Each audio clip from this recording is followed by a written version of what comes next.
It wouldn't.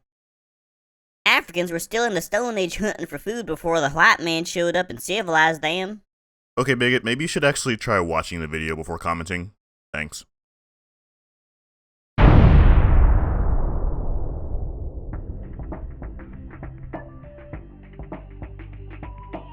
Hello everyone, it's Jabari here. Today's video is a patron request. If you'd like to submit a request of your own, you can do so by supporting my channel and becoming a patron or donator. For a limited time, I'll be accepting video requests from Tier 1 patrons instead of the usual Tier 2. Links to this can be found below in the description. Also be sure to join my Discord where you can join a community of other fellow history lovers. West Africa has been home to a plethora of organized city-states, kingdoms, and empires since ancient times. When European merchants first began trading with West Africans in the 15th century, they would often remark upon the general wealth of the region, describing it as a place covered with networks of walled settlements, beautiful cities, and kingdoms that were highly organized and rich in gold. Many of these kingdoms were fully literate societies, such as the Mali Empire and the lesser-known kingdoms of Hausa. That there ain't no African book. That's wrote in Arabic. Okay, and your point is? Them blacks never came up with their own writing system. But they were still African kingdoms ruled by African people, and their books were also written by African people. As with all other Islamic kingdoms, they used Arabic script for their documents. So if you're going to dismiss them just because of the use of Arabic script, then you would have to do the same thing for Japan and Korea, since the majority of their history was recorded in the Chinese writing system. In later years, slavery and racism caused Europeans to deny and outright ignore these civilizations, as most of Black diaspora has its origins in West Africa. This was done as a means of justifying the transatlantic slave trade on the grounds of saving or civilizing savage people who would otherwise lead a barbaric lifestyle. Sadly, this ignorance and denial of West Africa's history lingers to this day, and the topic is largely ignored, denied, or glossed over in modern media and academia.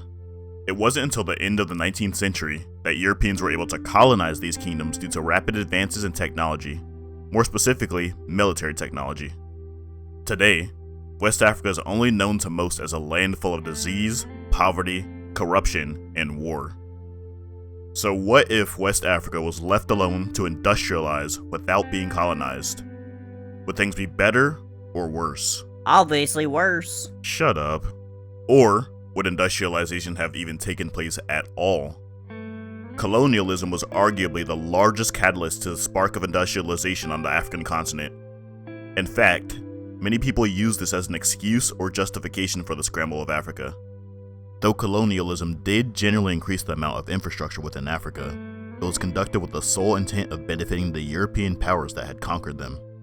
Railroads were constructed to transport raw materials harvested from these newly colonized lands to seaports where they were bound for factories in Europe. Schools and hospitals were erected to accommodate European settlers who worked in these new areas. Very little was done, however, in the way of serving the indigenous peoples of these conquered lands. In some cases, indigenous villages and towns were destroyed for the construction of colonial projects. To add insult to injury, these projects were funded by taxing the local people who had little to nothing in the way of European currency.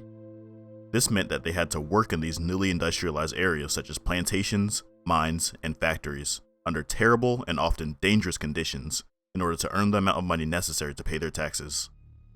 The Berlin Conference of 1884 that triggered the scramble for Africa completely disregarded all of the long-standing borders, trade routes, and ways of life of indigenous African kingdoms and states, which directly led to ethnic tension and instability of indigenous peoples.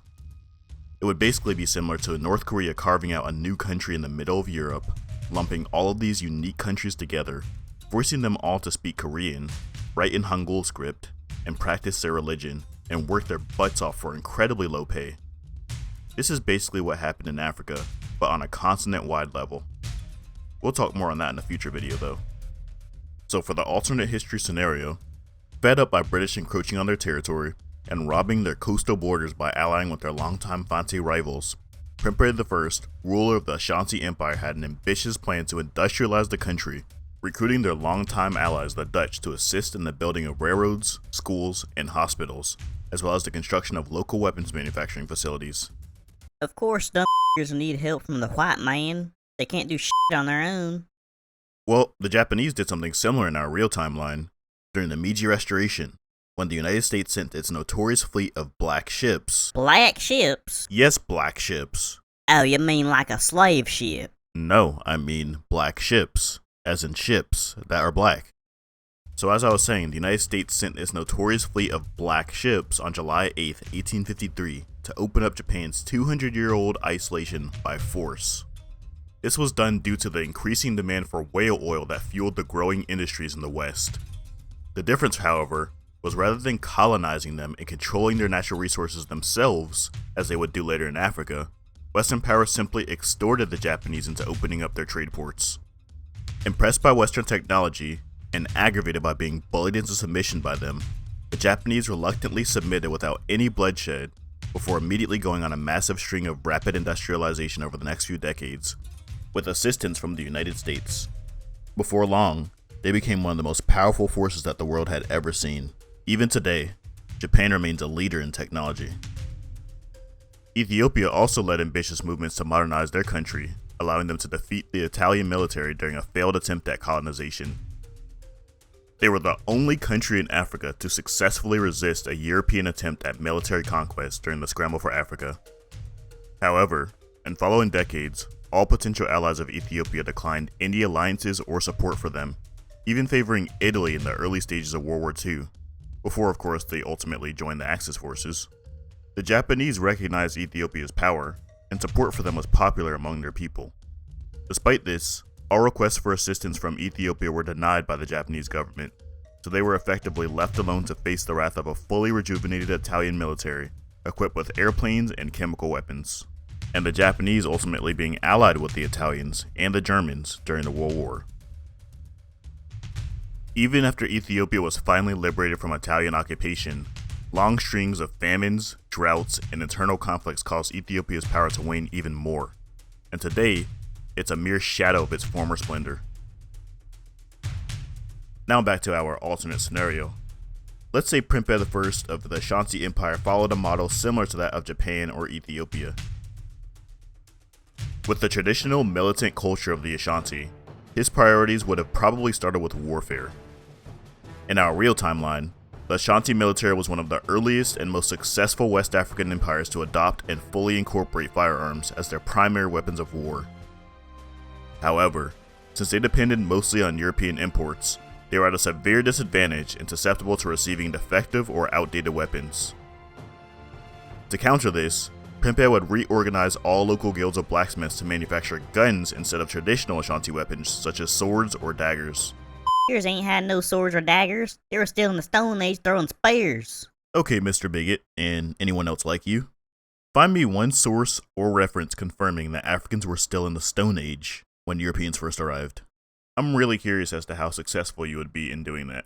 In our real timeline, even before the Industrial Age, driven by rivalry with Korea and China, the Japanese quickly purchased firearms from shipwrecked Portuguese merchants and used them as models for reproduction.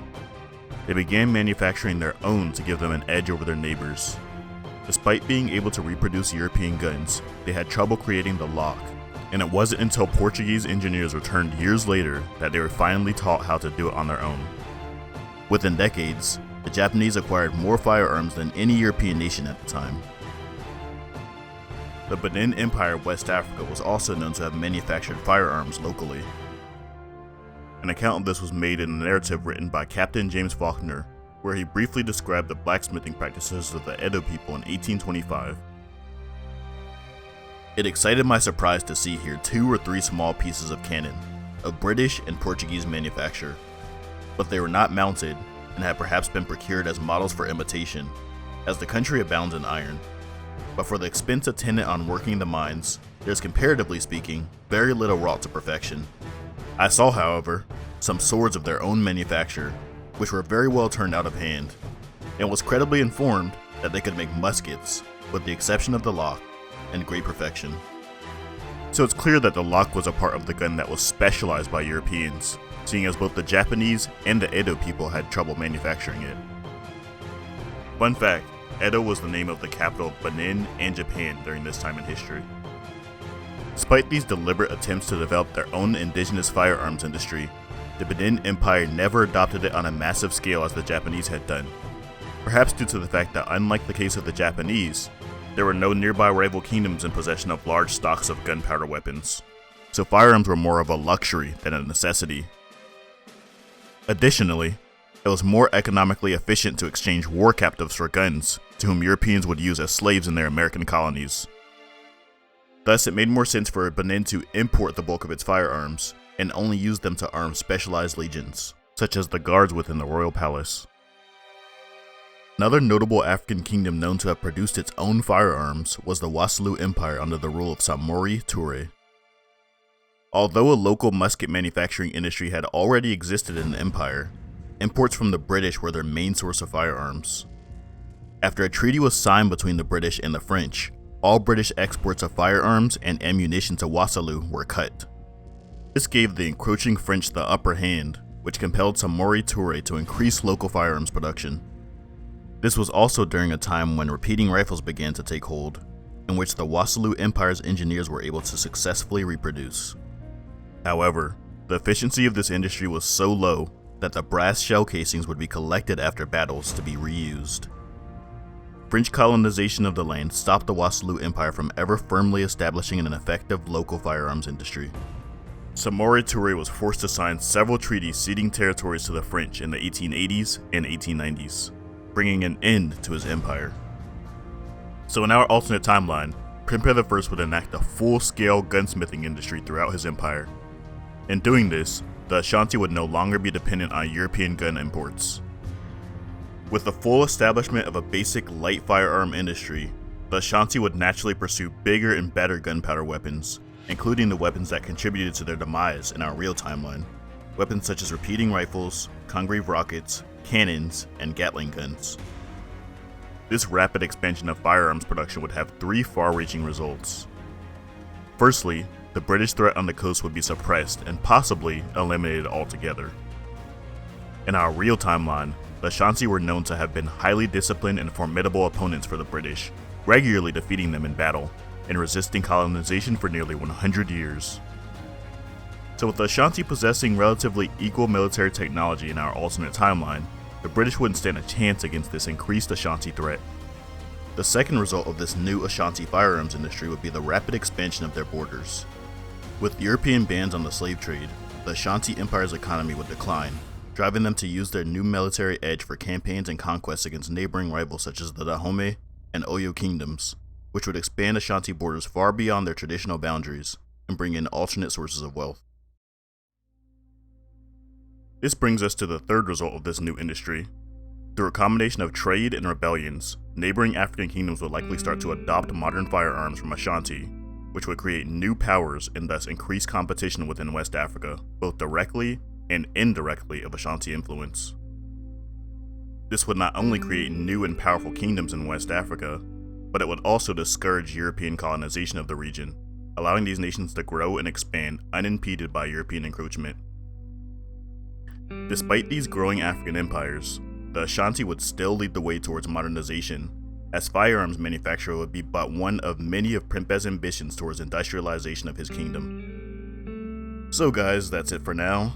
Halfway through this, I realized that in order to break everything down in as much detail as I'd like to, it would require a lot more time. So stay tuned for part 2, where I will discuss the industrialization of West Africa in an alternate history scenario, where Africa's rich land and natural resources will fuel its own industrial revolution, and how well it would compete with its European and Japanese counterparts. And of course, always remember, we don't come from nothing.